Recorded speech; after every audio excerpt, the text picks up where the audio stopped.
Question क्या है भाई, यहाँ पे फर्स्ट क्वेश्चन है you should we always grateful to your mentor. First जैसे ही सेंटेंस पढ़ते हैं तो यहाँ पे कोई रूल बेस्ड यहाँ पे एरर नहीं दिखता है, हमें एक वर्ड बेस्ड एरर दिखता है। ठीक, GREAT ग्रेटफुल, ग्रेटफुल जैसा कोई वर्ड होता नहीं है, बल्कि ग्रेटफुल का अगर बात करें तो इसका स्पेलिंग जो होता है GRATEFUL। ग्रेटफुल का मतलब होता है आभारी। ठीक है, आभार व्यक्त करने के सेंस में जब होता है आभारी। ठीक है, you should be always grateful to your mentor. आपको हमेशा अपने मेंटर के प्रति क्या होना चाहिए, ग्रेटफुल होना चाहिए, आभारी होना चाहिए उनके। ठीक है, उनके जो भी प्रयास होते हैं, उनके प्रति जो भी आपको सिखाए जाते हैं उसके प्रति आप आभार व्यक्त करना चाहिए। ठीक है, ऐसा इस सेंटेंस में है। और यहाँ पे जो एरर था वो था वर्ड बेस्ड था। ठीक है, आप ग्रेटफुल का जो स्पेलिंग था उसमें सुधार कर लेंगे। चलिए नेक्स्ट क्वेश्चन है the furnitures had become old and dusty. ठीक है, बात समझ में आ रहा है। जो फर्नीचर है वो क्या हो चुका है भाई, अब ओल्ड हो चुका है, पुराना हो चुका है और बहुत ही जर्जर स्थिति में हो चुका है कि मीन्स कि उस पर आप बैठ नहीं सकते, वो यूज़ के लायक नहीं है। ठीक है, लेकिन अगर हम बात करें यहाँ फर्नीचर्स तो ध्यान रखिएगा कभी भी फर्नीचर में हम एस या ES नहीं लगाते हैं, इसको SS नहीं लगाते। हालांकि फर्नीचर की अगर हम बात करें तो एक से अधिक चीज़ों में इस्तेमाल किया जाता है। फर्नीचर के अगर फर्नीचर को सेंस में बोला जाए तो उसको एक से अधिक चीज़ों के लिए हम यूज़ कर सकते हैं, बट ये हमेशा सिंगुलर में होता है ना। तो इस तरह से कर सकते हैं कि जो फर्नीचर है आपका वो हमेशा क्या होगा, हमेशा सिंगुलर में होगा। ठीक है, नोट कर लीजिएगा, फर्नीचर हमेशा सिंगुलर में होगा। इसे आप S या ES लगा कर कभी भी प्लूरल नहीं बनाएंगे। फर्नीचर को कभी भी S या ES लगा कर प्लूरल नहीं बनाएंगे। कुछ और भी वर्ड है जिसे आप नोट कर सकते हैं, जैसे लगेज, LUGGAGE। ठीक है, लगेज को भी हम नहीं करते, इसमें S या ES नहीं लगाते हैं। इन्फॉर्मेशन की अगर बात करें इसमें भी नहीं लगाते हैं। Knowledge, KNOWLEDGE, knowledge. ठीक, तो ऐसे कुछ ऐसे वर्ड है जिन पे आप ध्यान दीजिएगा। जैसे कि एक और वर्ड होता है, नोट करते हैं, सीनरी। ठीक, SCENERY। तो ये सब जितने भी जैसे सीनरी वर्ड हो गए, लगेज हो गए, इन्फॉर्मेशन हो गए, फर्नीचर हो गए, कई बार एग्जाम में आपको देखने को मिलेगा। या फिर आपको अगर प्रीवियस ईयर के अगर पेपर उठाते हैं तो उसमें भी ऐसे कई सारे एरिया आपको देखने को मिलते हैं इन्हीं सारे वर्ड से रिलेटेड। ठीक है, चलिए नेक्स्ट है क्या कि most people are afraid of swine flu this days. ठीक है, अगर हम बात करें कि आजकल बहुत सारे ऐसे लोग हैं जो कि क्या है, स्वाइन फ्लू से डरे हुए हैं। बहुत सारे लोग, ठीक, बहुत सारे लोग डरे हुए हैं। तो यहाँ पे बहुत सारे लोग के लिए हम क्या करेंगे, मोस्ट पीपल नहीं बल्कि मोस्ट ऑफ द पीपल का यूज़ करेंगे। ठीक है, most of the people are afraid of swine flu this day. Clear, चलिए नेक्स्ट है I may not be able to attend to the function. ठीक है, I may not be able to attend तक तो सही है, लेकिन फिर अटेंड के बाद कहा गया टू द फंक्शन। यहाँ पे आपको टू जो प्रीपोजिशन है इसे हटाना होगा बस। ठीक है, I may not able to attend the function. Clear, चलिए नेक्स्ट जो क्वेश्चन है कि he is residing here since 1983। He is residing here since 1983। ठीक है, अब यहाँ पे चीज़ें समझिएगा, सिंस 1983 की बात हो रही है और यहाँ पे सेंटेंस की बात करें रिसाइडिंग हेयर की बात करें, रिसाइडिंग हेयर की बात हो रही है। मीन्स की अगर बात करें पास से लेकर, ठीक है, पास से लेकर यहाँ प्रेजेंट तक ये चीज़ें अभी भी जारी है। ठीक है, जो पास्ट में चीज़ें थी वो आज भी जारी है। मीन्स की जो मतलब जो लोग पहले रह रहे थे वही लोग आज भी यहाँ पे रह रहे, कंटिन्यू की बात हो रही। तो ऐसे सेंटेंस में किस तरह का सेंटेंस बन जाता है भाई, फिर ऐसे सेंटेंस बन जाता है प्रेजेंट परफेक्ट कॉन्टिन्यूस टेंस, है ना।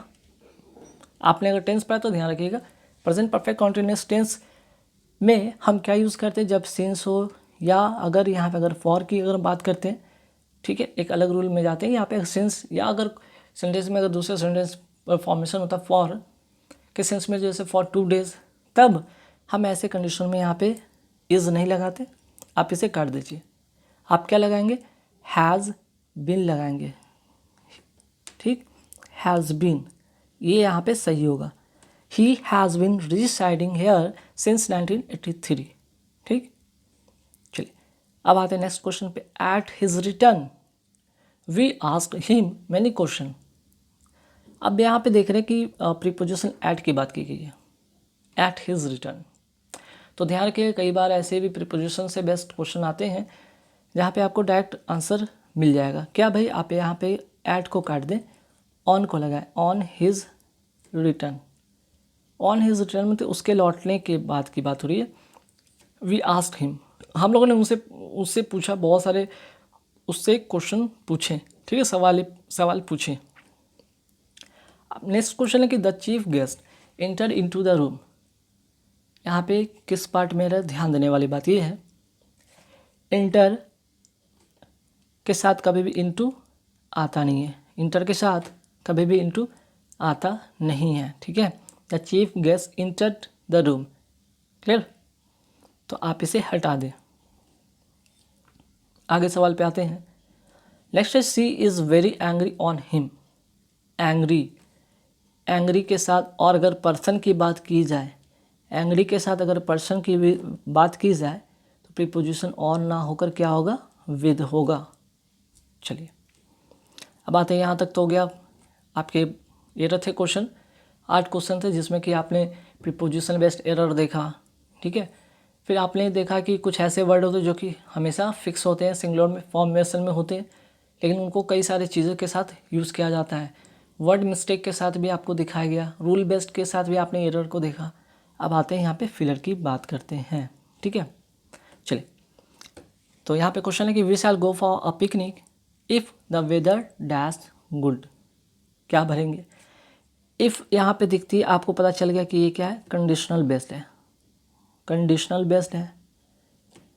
तो जब कंडीशनल बेस्ड ऐसे क्वेश्चन अगर दिखे, ठीक, कंडीशनल बेस्ड ऐसे क्वेश्चन दिखे तो इफ़ क्लॉज के साथ अगर उसके पहले वाले क्लॉज की अगर बात करें, यहाँ पे क्या दिख रहा है, फ्यूचर में दिख रहा है ये सेंटेंस।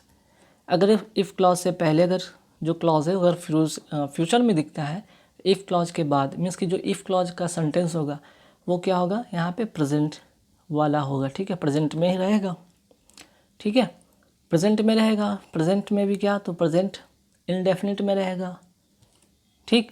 तो ना तो वाज होगा, ना हैड बीन होगा, ना ही हैज़ बीन होगा। हालांकि प्रेजेंट में अगर करते तो हैज़ बीन हो सकता था क्योंकि प्रेजेंट परफेक्ट कंटिन्यूस होता है, लेकिन प्रेजेंट इंडेफिनिट की बात की गई है तो यहाँ पे इज़ होगा। We shall go for a picnic if the weather is good. चलिए नेक्स्ट है कि Mr and Mrs Joshi go for dash walk just before dinner. Dinner के लिए अगर आप को बाहर में डिनर करने होते हैं तो आप घर से आसपास में ही जाते हैं, बहुत दूर तो जाते नहीं हैं, है ना। तो यहाँ पे वाइब्रेंट होगा, विवेसियस होगा, स्लो होगा, ब्रिस्क। कैसा वॉक, ठीक है, बात हो रही कैसे है वॉक। तो यहाँ पे बात हो रही कि जो मिस्टर है या मिसेस जोशी है, गो for a dash walk means कि यहाँ पे ब्रिस्क, ठीक है, brisk walk just for dinner, just before dinner, ठीक है। सॉरी, यहाँ पे जस्ट बिफोर डिनर, डिनर से पहले की बात की गई थी, है ना। अगर आप डिनर करते उसके पहले आप क्या करते हैं, ठीक, डिनर से लेने के जस्ट पहले आप क्या करते हैं, यहाँ पे मिस्टर हैं और मिसेस जोशी हैं, वो वॉक पे जाते हैं, ठीक है, डिनर के जस्ट बिफोर। तो यहाँ पे क्या होगा, ब्रिस्क होगा। ब्रिस्क का मतलब होता है कि तेज तेज टहलना, तेज तेज टहलना, ठीक है। बहुत लोग आदत हो, किन्हीं लोगों को खाने के बाद टहलने की आदत होती है, कुछ लोगों को खाने से पहले टहलने की आदत होती है, तो ये ध्यान रखिएगा। चलिए नेक्स्ट क्या है भाई, नेक्स्ट है कि डैश वेट गेन और weight loss is not good for your body.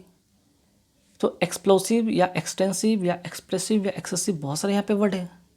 तो यहाँ पे जो करेक्ट होगा वो होगा एक्सेसिव। एक्सेसिव का मतलब ये होता है कि बहुत अधिक, बहुत अधिक की बात की गई है। और एक्सप्लोसिव का मतलब आप सभी को पता होगा, विस्फोटक होता है। एक्सटेंसिव का मतलब विस्तृत होता है। एक्सप्रेसिव मतलब आप अपने बातों को जो स्पष्ट रूप से बताते हैं, एक्सप्रेस करते हैं, ठीक है। तो यहाँ पे जो सेंटेंस में फिलर होगा वो होगा डी नंबर ऑप्शन करेक्ट होगा। चलिए अब आता है नेक्स्ट क्वेश्चन पे। John must have the dash to stick to his diet if he wants to lose weight. अब यहाँ पे बात कहा जा रहा है कि John must have dash to stick to his diet, means कि जो उसका डाइट है वो अपने डाइट के अनुसार उसे क्या करना चाहिए, ठीक है, जो डाइट है उसको लेना चाहिए। अगर he wants to lose weight, अगर वो अपना लूज़ वेट करना चाहता है तो जॉन को अपने डाइट का क्या करना चाहिए, स्टिक टू हिज डाइट, अपने जो डाइट है उस पर वो क्या करेगा, नियंत्रण तो रखेगा, लेकिन कैसे, निर्धारित करेगा, ठीक है, वो चीज़ों को क्या करेगा, अपनी इच्छा शक्ति से उस चीज़ को क्या करेगा, निर्धारित करेगा कि मुझे डेली का क्या डाइट रूटीन फॉलो करना है। अगर वो लूज़ वेट करना चाहता है तो यहाँ पे ऑब्स्टिनेसी होगा नहीं, ठीक है। ऑब्स्टिनेसी मतलब जिद होता है, ऑब्लिगेशन का मतलब होता है दायित्व, तो यहाँ पे होगा डिटर्मिनेशन। डिटर्मिनेशन का मतलब होता है इच्छा शक्ति या दृढ़ निश्चय, ठीक है। दृढ़ निश्चय मीन्स कि जो लोग निश्चय कर लेते भाई, निश्चय करते कि हाँ अब हमें, यहाँ पे बात करें कि हमें लूज़ वेट करना, वेट को क्या करना है, लूज़ करना है, तो हमें कुछ तो डिटर्मिनेशन करना होगा। वो क्या करना होगा, स्टिक टू हिज डाइट, जो आपने रूटीन बनाया डाइट फॉलो करने का उस पर आप स्टिक रहें, डिटर्मिनेशन रहें, ठीक है। चलिए नेक्स्ट जो क्वेश्चन है, there was an dash response for marathon. Response की बात की गई, रिस्पॉन्स कैसा रिस्पॉन्स होना चाहिए, ठीक है। तो आपका जो यहाँ पर रिस्पॉन्स होगा पॉजिटिव सेंस में होगा, पॉजिटिव सेंस में होगा। पॉजिटिव सेंस में कहने का मतलब आपके वहाँ पे समर्थन की बात होगी, ठीक है। तो यहाँ पे बात हो रही ओवरवेलमिंग, मीन्स कि आपका जो होगा रिस्पॉन्स होगा बहुत ही ज़्यादा होगा। There was an overwhelming response for the marathon. Overriding नहीं, एक्सट्रीम नहीं, एक्सेसिव नहीं, क्योंकि बात हो रही पॉजिटिव सेंस में यहाँ पे, तो ओवरवेलमिंग रिस्पॉन्स की बात करेंगे, ठीक।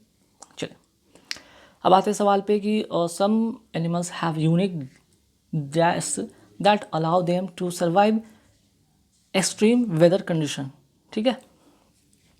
अब यहाँ पे क्या होगा भाई, कुछ ऐसे जो जानवर हैं तो उन जो यूनिक क्या है, यूनिक फीलिंग है, प्रॉब्लम है, कंडीशन नहीं, यूनिक कैरेक्टरिस्टिक है, उनका वो गुण है, ठीक है, उनका ये यूनिक कैरेक्टरिस्टिक है that follow them to survive extreme weather condition, जो उनको उनके जो एक्सट्रीम वेदर कंडीशन होते हैं, जो कि बेकार अगर मौसम भी हो, बदतर अगर उनका जो कंडीशन बदतर भी हो, मीन्स कि उनके कंडीशन एडेप्टेशन के अनुकूल भी नहीं हो, तभी वो क्या करते हैं, सर्वाइव कर जाते हैं। ये क्या है, उनका कैरेक्टरिस्टिक है, ठीक। अब आते सवाल पे कि did the boy turn for football practice. अब देखिए ये बहुत ही इंपॉर्टेंट है, यहाँ से जो कुछ ऐसे क्वेश्चन जो कि फ्रेज से रिलेटेड है, ठीक है, फ्रेज से रिलेटेड है। अगर आपको फ्रेज नहीं आते आप फिल नहीं कर पाएंगे। जैसे देखिए टर्न की बात कर रहे हैं, टर्न अप। टर्न अप का मतलब क्या होता है, अराइव। अराइव का मतलब होता है कहीं पहुंचना। अब कहाँ पहुंचना की, कहाँ पहुंचने की बात हो रही है, तो यहाँ प्रैक्टिस की बात हो रही है, फुटबॉल प्रैक्टिस की बात हो रही है। तो फुटबॉल प्रैक्टिस करने के लिए आप फील्ड पहुँचते हैं, मैदान में जाते हैं, है ना, स्टेडियम में जाते हैं। तो did the boy turns, turn के बाद क्या होगा यहाँ पे up, did the boys turn up for football practice. क्या जो यहाँ पे जो बच्चे हैं वो फुटबॉल प्रैक्टिस के लिए पहुँचेंगे या नहीं, ठीक है। यहाँ पे टर्न के साथ होगा अप, ध्यान रखिएगा, टर्न के साथ अप बहुत ही इंपॉर्टेंट है। टर्न के साथ अप मीन्स कि पहुँचना, ये अराइव, ठीक। बाकी अगर बात करें टर्न ऑन, तो टर्न ऑन का मतलब होता है स्टार्ट या स्विच ऑन करना, है ना।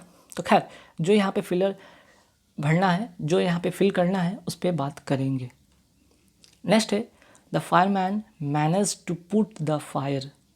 पुट द फायर, पुट के साथ क्या होगा यहाँ पे, पुट ऑफ होगा या पुट आउट होगा, यहाँ पे होगा पुट आउट। पुट आउट का मतलब होता है आग बुझाना, आग बुझाना होता है ना। क्या होता है भाई, the fireman manage to put out the fire. Put off नहीं, पुट ऑफ का मतलब तो आप सभी को पता होना चाहिए कि पोस्टपोन होता है, कोई मीटिंग हो गई पोस्टपोन कर दिया गया, ठीक है। ऐसे सेंस में हम लोग क्या करते हैं, पुट ऑफ कहते हैं। लेकिन यहाँ पे पुट आउट होगा क्योंकि फायर की बात हो रही है, बुझाने के सेंस में बात हो रही है, क्लियर। चलिए आते हैं नेक्स्ट क्वेश्चन पे। The pupil was asked to write his name on the front page of the exercise book. अब यहाँ पे राइट के साथ क्या यहाँ पे फिल करना होगा, मीन्स कि कौन से फ्रेज को यूज़ करेंगे, तो यहाँ पे जो करेक्ट होगा वो राइट डाउन होगा, ठीक है। एक्सरसाइज बुक की बात हुई तो आप एक्सरसाइज बुक में नोट डाउन करते हैं या राइट डाउन करते हैं, ठीक है। चलिए नेक्स्ट है क्वेश्चन की the teacher found many mistakes in my composition when she went it. अब देखिए यहाँ पे गो का जो V2 है, ठीक है, गो का V2 फॉर्म क्या अलग होता है, वेंट होता है। तो गो के साथ जो होता है यहाँ पे क्या लगाएंगे, गो के साथ जो फ्रेज होगा कौन सा फ्रेज का यूज़ करेंगे, तो यहाँ पे गो के साथ हम करेंगे गो थ्रू। गो थ्रू का मतलब होता है रीड केयरफुली या फिर ध्यानपूर्वक से उस चीज़ का अध्ययन करना, ठीक है। तो यहाँ पे क्या करेंगे, गो थ्रू मीन्स कि गो के साथ यहाँ पर अगर V2 में चेंज करते हैं तो यहाँ पे वेंट थ्रू इट होगा। The teacher found many mistakes in my composition when she went through it. चलिए अब नेक्स्ट जो क्वेश्चन आने वाला वो है सेंटेंस इंप्रूवमेंट बेस्ड है, जो कि यहाँ पे इम्प्रूव करना है सेंटेंस। इस तरह से कुछ ऐसे ही क्वेश्चन एग्जाम में देखने को बनेंगे, यहाँ पे अंडरलाइन किया रहेगा या फिर उस जगह को वहाँ पे बोल्ड किया रहेगा, उस बोल्ड वाले वर्ड को आपको बताना है कि क्या सही होगा या क्या यहाँ पे नहीं होना चाहिए या फिर नो इम्प्रूवमेंट होना चाहिए। सवाल है, क्वेश्चन है the advancements is medical science has prove to be a boon for all of us. अब मेडिकल साइंस के अगर एडवांसमेंट की बात करें तो ये क्या करेगा, एक तरह का हाँ ये बून है, एक तोहफा है, एक उपहार है हम सभी के लिए, ठीक है, एक वरदान है। ठीक है भाई, यहाँ तो सेंटेंस सब चीज़ सही समझ में आ रहा है, लेकिन एक चीज़ यहाँ पे देखने वाली बात है कि सेंटेंस का फर्स्ट जो सेंटेंस का जो पहला यहाँ पे वर्ड है वो क्या है भाई, प्लूरल में है, ठीक है। आपने सीखा कि सब्जेक्ट वर्ब एग्रीमेंट का रूल आपने सीखा कि अगर सब्जेक्ट प्लूरल हो तो वर्ब भी क्या होगा, वर्ब भी आपका प्लूरल होगा। तो इस लिहाज से यहाँ पे हैज़ नहीं होगा बल्कि क्या होगा, हैव होगा, ठीक, मीन्स कि C नंबर ऑप्शन यहाँ पे होंगे। चलिए नेक्स्ट जो क्वेश्चन है, next question, educational facilities in under developed nations are often limiting, ठीक है। अब ये लिमिटिंग की जगह पे क्या सही करना होगा या सही है, ठीक है। तो आपने कई बार देखा होगा ये चीज़ जो हम लोग पढ़ते हैं कि एजुकेशनल फैसिलिटीज़ की बात कर रहे हैं, जो अंडर डेवलप्ड नेशन है वो क्या बहुत ही लिमिटेड है। डेवलप्ड नेशन की बात नहीं, अंडर डेवलप्ड जो नेशन है उसमें जो फैसिलिटीज़ हैं, चाहे वो एजुकेशन की बात करें या फिर मेडिकल की बात करें, बहुत ही लिमिटेड होता है, ठीक। तो यहाँ पे लिमिटेड कहते हैं ना कि लिमिटिंग कहते हैं, A नंबर ऑप्शन होगा। नेक्स्ट है doctors are known for their eligible hand writing. Eligible hand writing means कि जिसे आसानी से पढ़ा ना जा सके, इसका मतलब होता है जिसे आसानी से पढ़ा ना जा सके, आसानी से पढ़ा ना जा सके, ठीक है। तो doctors are known for their illegible hand writing.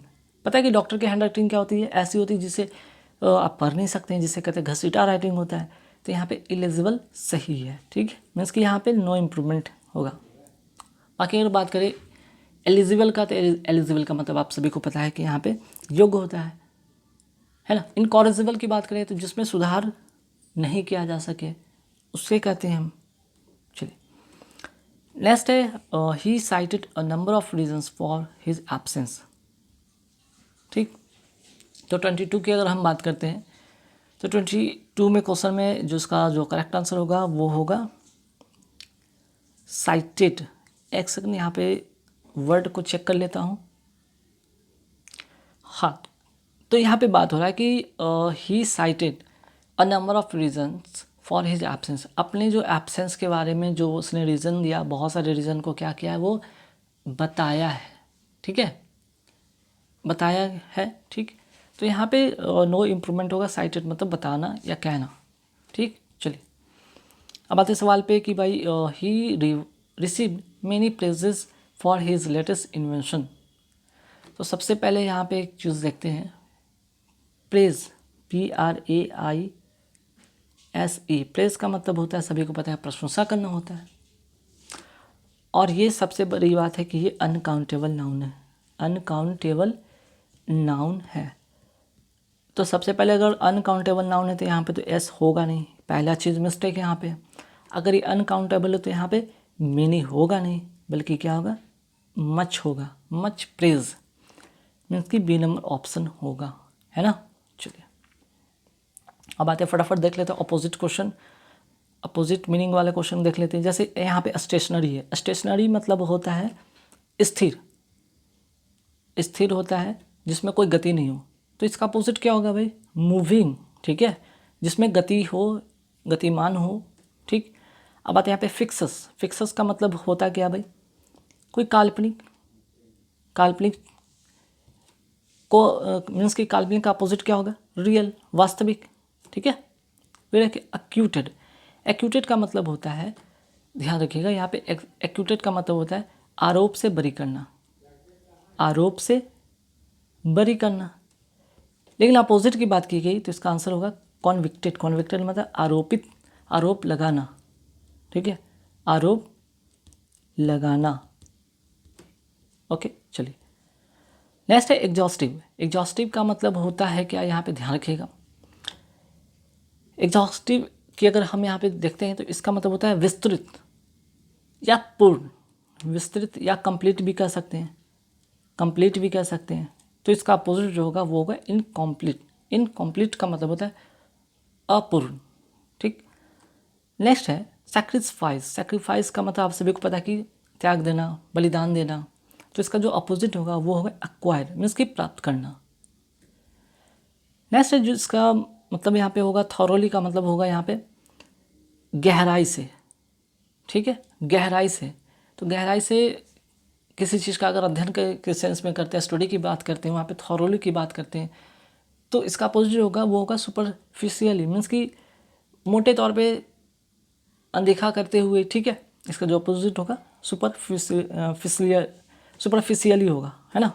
चलिए नेक्स्ट है ग्रेजुअल। ग्रेजुअल का मतलब होता है कि भाई क्रमिक विकास, धीरे धीरे। तो इसका अपोजिट जो होगा वो होगा रैपिड, तेज़ी से, है ना। चलिए अब आते सवाल पे, नेक्स्ट सवाल पे। तो यहाँ पे बात हो रही रिटेन का। रिटेन का मतलब होता है क्या? रिटेन मतलब बरकरार रखना, चीज़ों को वहाँ पे बरकरार रहना, मीन्स कि उपस्थित रहना। इसका अपोजिट जो होगा रिलीज़ कर देना, है ना। नेक्स्ट है एनमिटी। एनमिटी का मतलब क्या होता है? एनमिटी का मतलब होता है यहाँ पे शत्रुता होता है, दुश्मनी की बात होती है। तो दुश्मनी का अपोजिट होगा मित्रता, ठीक है, एमिकेबिलिटी, ठीक है, एमिकेबिलिटी, मित्रता। नेक्स्ट आते हैं यूटोपियन। यूटोपियन का मतलब होता है क्या भाई? यूटोपियन का मतलब होता है एक काल्पनिक, काल्पनिक। इसका अपोजिट जो होगा वो होगा प्रैक्टिकल। प्रैक्टिकल मतलब व्यवहारिक, चीज़ें को मनगढ़ंत नहीं बल्कि व्यवहारिक रूप से चीज़ों को अपनाना या समझना। तो गैस यहाँ पे कैसे लगे वीडियो में कमेंट